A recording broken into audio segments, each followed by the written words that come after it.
हाँ, very good morning students. कैसे हैं आप सब लोग? आई होप आप सब भी बहुत अच्छे होंगे। चलिए आज हम अपना एक नया चैप्टर शुरू करने जा रहे हैं।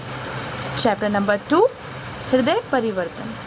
ये कहानी प्रसिद्ध रचनाकार श्री भगवत शरण उपाध्याय की है और इस कहानी के माध्यम से उन्होंने दर्शाया है कि अहिंसा के बल पर हिंसक व्यक्तियों को भी अच्छे मार्ग पे लाया जा सकता है ना।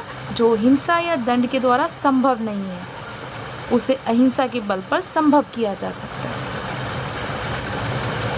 एक बार की बात है कि महात्मा बुद्ध मगध की राजधानी से चलकर श्रावस्ती पहुँचे।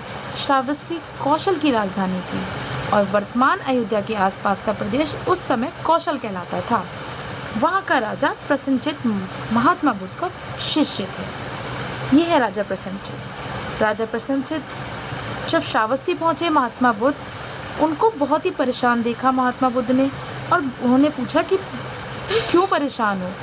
तब राजा प्रसन्नचित्त ने महात्मा बुद्ध को बताया कि भगवान, उंगली माल डाकू मेरी प्रजा को बहुत परेशान कर रहा है, इसीलिए मैं बहुत ज़्यादा चिंतित हूँ। क्या करूँ, कुछ समझ में नहीं आता। महात्मा बुद्ध ने कहा कि देखो, तुम चिंता मत करो, मैं तुम्हारी परेशानी का हल निकालूंगा। उसने बताया राजा ने कि जो उंगली माल भयंकर एक बहुत ही भयंकर डाकू है, ठीक है, उसकी वजह से मेरी जो प्रजा है बहुत ज़्यादा परेशान है। हजारों आदमियों को वो मारने की उसने प्रतिज्ञा ले रखी है और वो इस चीज़ को याद रखने के लिए क्या करता है कि हर व्यक्ति को जिसको भी मारता है उसको क्या करता है, उसकी जो है एक उंगली काट लेता है और उंगली काट कर उसे एक माला में बना कर के अपने गले में डाल लेता है। इससे वो याद रख पाता है कि वो कितने लोगों को मार पाया, और इस उंगली की माला को पहनने के कारण ही उसका नाम जो है उंगली माल डाकू पड़ा है।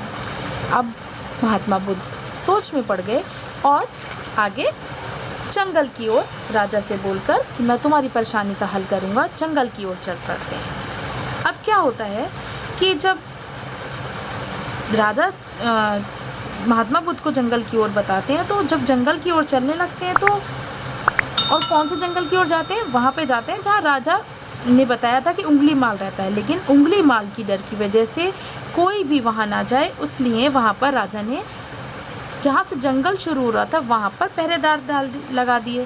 पहरेदार ने महात्मा बुद्ध को रोका। महात्मा बुद्ध से कहा कि देखिए, आप वहाँ मत जाइए। वैसे तो आप पे मुझे कोई संदेह नहीं है महाराज, लेकिन फिर भी मेरा कर्तव्य है, मैं आपको बता रहा हूँ कि वहाँ राजा ने मना किया है जाने के लिए, और क्योंकि वहाँ पर डाकू उंगली माल रहता है। महात्मा बुद्ध ने पहरेदारों से बोला कि तुम परेशान मत हो और अब मुझे जाने दो, ठीक है, और मेरी चिंता करना छोड़ दो। दोपहर का समय था, चारों ओर पेड़ों की छाया थी, लेकिन जंगल की रास्ते में चलना तो बहुत कठिन बात है ना। तो महात्मा बुद्ध भी कुछ थके से हो रहे थे, पर फिर भी वो रुके नहीं, आगे बढ़ते जा रहे थे। लेकिन अचानक से क्या होता है कि एक आवाज़ आती है उन्हें, ठहर जा। अब महात्मा बुद्ध तो रास्ते में चले जा रहे थे, रास्ते में चलते चलते वो तो अपनी बातों में ही मग रहे थे। वो सोच रहे थे कि क्यों, मतलब इतना संसार में कष्ट है, सब दुखी हैं, क्यों मतलब कोई किसी इंसान को मार रहा है, क्यों ये सब चीज़ें कर रहे हैं, ठीक है। लेकिन फिर भी महात्मा बुद्ध को विश्वास था कि वह दुनिया के दुखों को निश्चय ही दूर कर देंगे। इसी कारण वे मुस्कान लिए हुए चले जा रहे थे।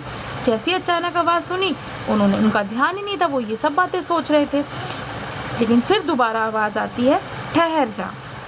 और तुरंत ही झाड़ियों से, ये झाड़ियाँ हैं ना, इन झाड़ियों से उंगली माल डाकू बाहर निकल के आ जाता है।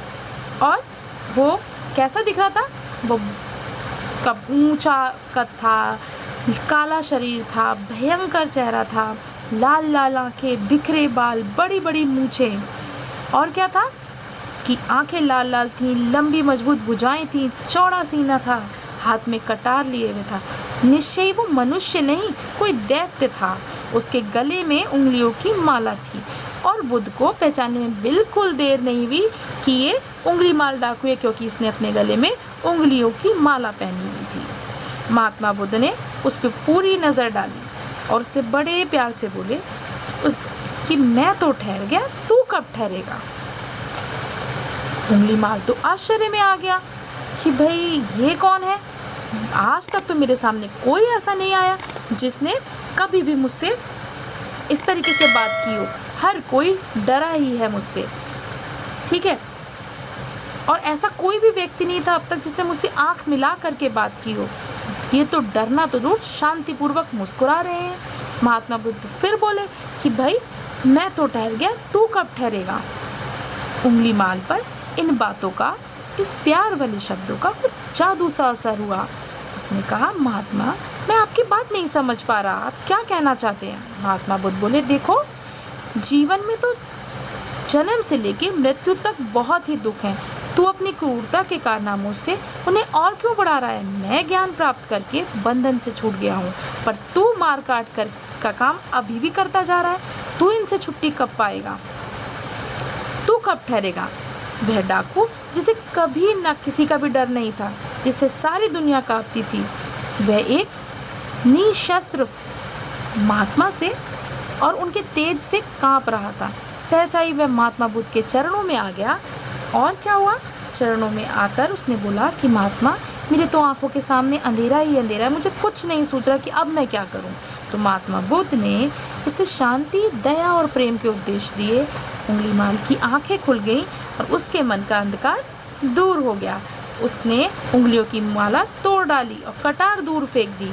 उंगलीमाल ने हिंसा का जीवन सदा के लिए छोड़ दिया और महात्मा बुद्ध का शिष्य बन गया। तो बच्चों, कैसी लगी आपको ये कहानी। आई होप आपको समझ में आई होगी।